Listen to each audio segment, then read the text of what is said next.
Oui. Merci, Monsieur le Président.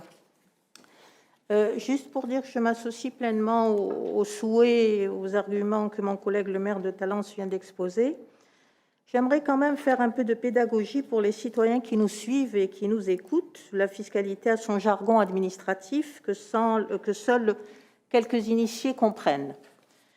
La cotisation foncière des entreprises, c'est quoi? Petit rappel historique. C'est une taxe locale qui est basée sur la valeur locative foncière des biens affectés à l'entreprise. Elle remplace, depuis 2010, la taxe professionnelle. Il ne faut néanmoins pas la confondre avec la CET, contribution économique territoriale, et la CVAE, cotisation sur la valeur ajoutée des entreprises. Elle est calculée par le produit de la valeur locative cadastrale, que les services fiscaux calculent et révisent parfois, et le taux de CFE que nous votons. Pour les professionnels qui ne disposent pas de locaux spécifiques à leur activité, le montant de la CFE est calculé selon une base d'imposition minimale qui varie selon leur chiffre d'affaires. Ainsi, le montant de la CFE va dépendre à la fois du chiffre d'affaires réalisé 2 années auparavant et du taux de CFE appliqué par la collectivité territoriale. Vous l'avez compris, cette taxe n'est pas facile à comprendre, elle est souvent méconnue par les entrepreneurs et peut représenter un coût non négligeable. De plus, il existe de nombreuses exonérations et subtilités fiscales dont je vous fais grâce. Un constat s'établit clairement. Cette CFE varie d'une commune à l'autre et plus la commune comporte d'entreprises domiciliées sur son territoire, plus la CFE est faible.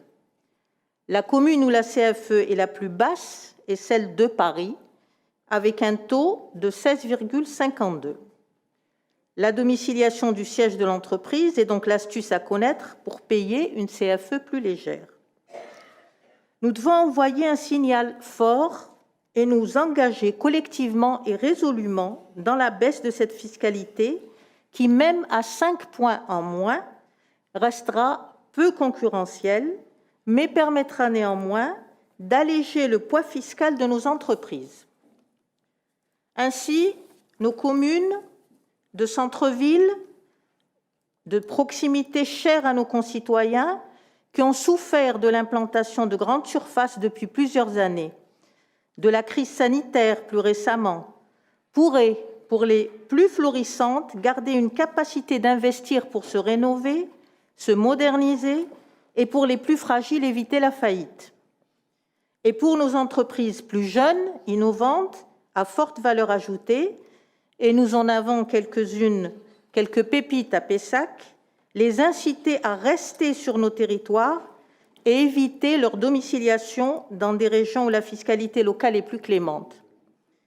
Ne faisons pas peser sur nos entreprises, forces vives de nos territoires, la réduction de la dotation de l'État à nos collectivités. Je vous remercie.